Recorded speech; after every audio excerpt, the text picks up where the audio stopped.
Dalam sidang pembacaan nota pembelaannya atau pledoi emosional dan penuh kontroversi, terdakwa Nikita Mirzani melancarkan serangan balasan yang tajam terhadap proses hukum yang menjeratnya.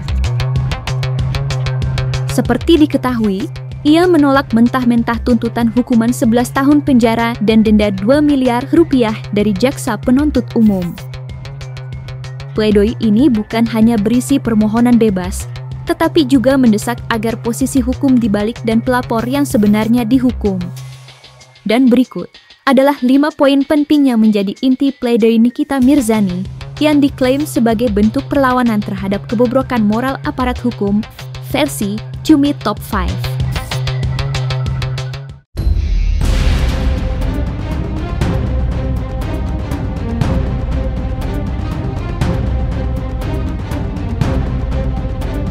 Dalam nota pembelaannya atau pledoi, Nikita Mirzani menyajikan narasi yang mengejutkan, di mana ia membalikan statusnya dari terdakwa menjadi korban. Nikita Mirzani secara gamblang menuding pelapor, Reza Gladys dan suaminya, sebagai dalang dari seluruh masalah hukum yang dihadapinya.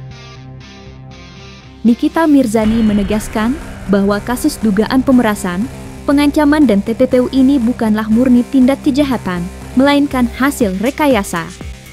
Ia mengklaim bahwa dirinya adalah korban sempurna skenario penjebakan yang telah disusun matang oleh Reza Gladys. Majelis Hakim yang mulia, para pengunjung sidang yang berhormat, bahwa setelah 1 bulan berlalu terkait dengan kesepakatan kerjasama tersebut, pada bulan Desember 2024, saya dilaporkan ke pihak kepolisian atas dasar tuduhan melakukan pemerasan. Ternyata saya telah dijebak oleh Reza Gladys. Seandainya saya tahu kalau uang 4 miliar yang saya terima tersebut bukan hasil kesepakatan kerjasama terkait permintaan tolong Reza Gladys dengan dalil mengajak kerjasama untuk memperbaiki nama baiknya karena sudah dijelek-jelekan oleh Dokter atau Dr. Samira, maka uang itu akan saya kembalikan karena uang 4 miliar itu kecil bagi saya. Untuk saya, adanya fakta itu membuktikan bahwa baik saya maupun sahabat saya Ismail Marzuki tidak pernah melakukan tuduhan pemerasan, apalagi sampai tindak pidana pencucian uang.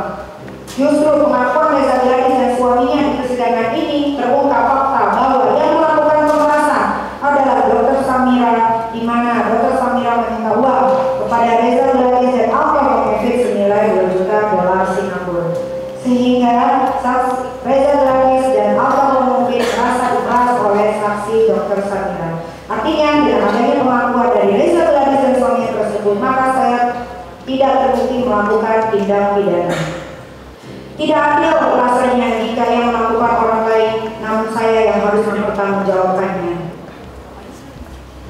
Mempertanggungjawabkannya adalah saya. Saya sudah dikriminalisasi. Kejam yang mulia, skenario penjebakan ini sudah direncanakan dengan sempurna oleh Reza Gladys yang mengaku-ngaku menjadi korban. Padahal sesungguhnya dia adalah pelaku kejahatan yang sebenarnya. Karena saya menduga semua ini telah didesain sedemikian rupa oleh pihak-pihak yang ingin memenjarakan saya.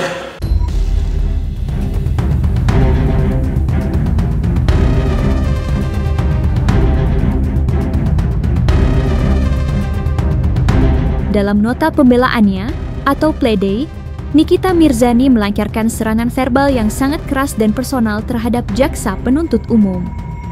Ia menolak mentah-mentah tuntutan 11 tahun penjara dalam kasus dugaan pemerasan dan TPPU dengan menyatakan bahwa proses penuntutan telah jauh menyimpang dari prinsip keadilan. Inti dari tudingannya adalah klaim bahwa tuntutan berat tersebut bukan didasari oleh fakta-fakta hukum yang terungkap di persidangan, melainkan oleh motif tersembunyi. Nikita Mirzani dengan lantang menyebut bahwa JPU telah menyimpan dendam pribadi dan kebencian terhadap dirinya. Tuntutan jaksa penuntut umum kepada saya selama 11 tahun penjara, denda 2 miliar rupiah dengan ketentuan apabila dengan denda tersebut tidak dibayarkan maka diganti dengan pidana kurungan selama 6 bulan, merupakan tuntutan yang bukan lagi didasarkan bukti dan fakta-fakta persidangan, bukan juga berdasarkan pada proses penegakan hukum yang benar.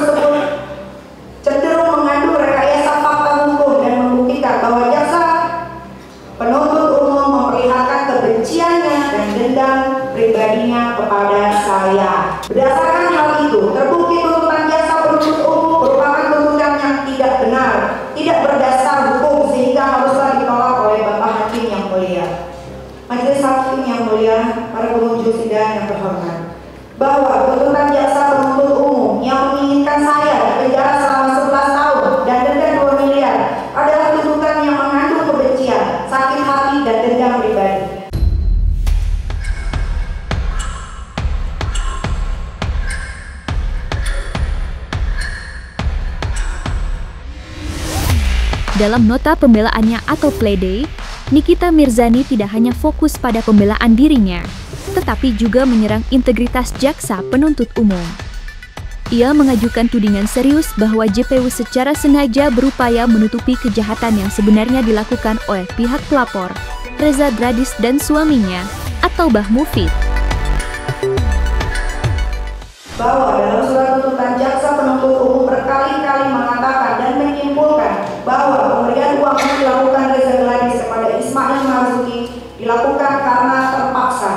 Padahal jika mendengar bukti rekaman percakapan antara Ismail dan Reza Gladys, dengar dengan jelas Reza Gladys meminta bantuan Ismail Marzuki. Apabila mengikuti cara berpikir jaksa penuntut umum, sebagaimana dalam surat tuntutannya yang menyimpulkan Reza Gladys dipaksa atau terpaksa memberikan uang, maka dapat disimpulkan sebenarnya tujuan dari Reza Gladys meminta pertolongan kepada saya melalui perantara Ismail Marzuki adalah untuk menutupi kejahatan Reza Gladys yang sudah menjual produk Blooming Booster Set yang ditempel stiker di mana produk tersebut faktanya merupakan produk kecantikan yang overclaim, overpriced, tidak terdaftar di BPOM dan diduga mengandung bahan-bahan berbahaya.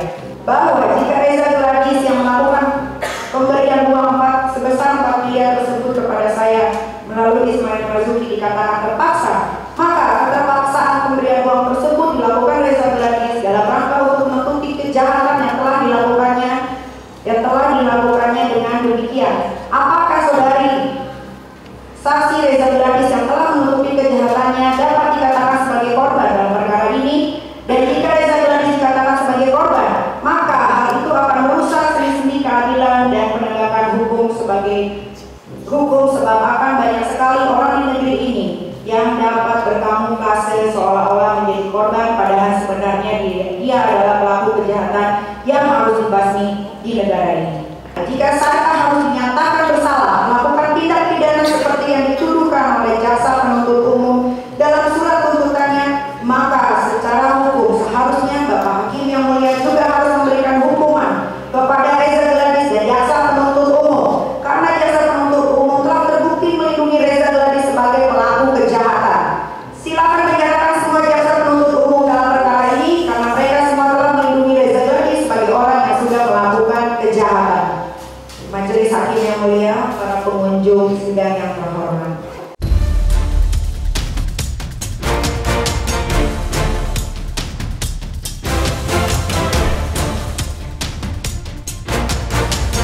Puncak dari nota pembelaan atau pledoi Nikita Mirzani di persidangan adalah permintaan yang mengejutkan dan konfrontatif kepada majelis hakim.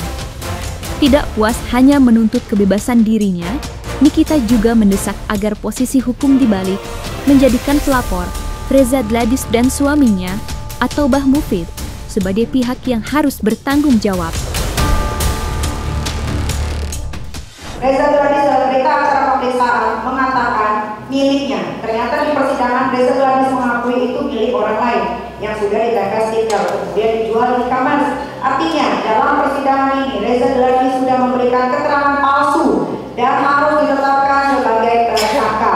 Oleh karena itu, melalui nota pembelaan pledoi ini, saya mohon kepada Bapak Hakim yang mulia untuk mengeluarkan surat penetapan tersangka untuk Reza Gladys dan suaminya atau Bang Mufid yang sudah menjadi saksi palsu di depan fakta persidangan.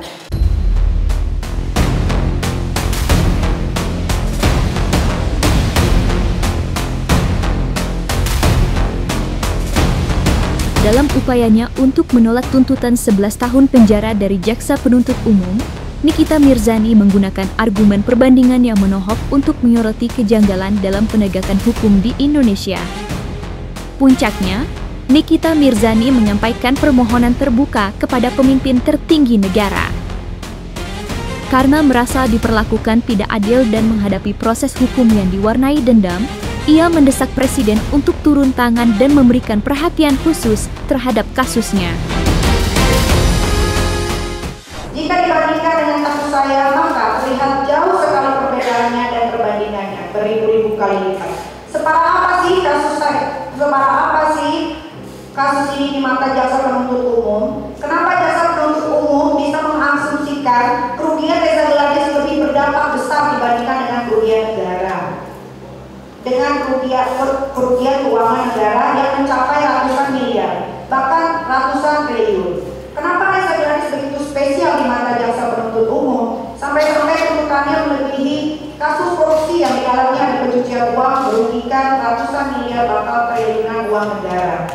Melalui nota pembelaan ini saya meminta kepada Bapak Presiden Prabowo, Bapak Kejaksaan Agung, Bapak Menko Polhukam untuk memberikan perhatiannya. Terlepas mungkin kasus ini tidak penting bagi Bapak Presiden, Bapak Jaksa Agung, Bapak Menko Polhukam, tapi harus dipahami bahwa kasus ini ditonton jutaan pasang mata masyarakat Indonesia. Cerminan hukum betapa bobroknya dan betapa rusaknya moral dari jaksa penuntut umum yang menangani perkara saya ini. Tergambar dari adanya surat tuntutan jaksa penuntut umum yang menuntut saya 11 tahun penjara dengan denda 2 miliar subsidi 6 bulan.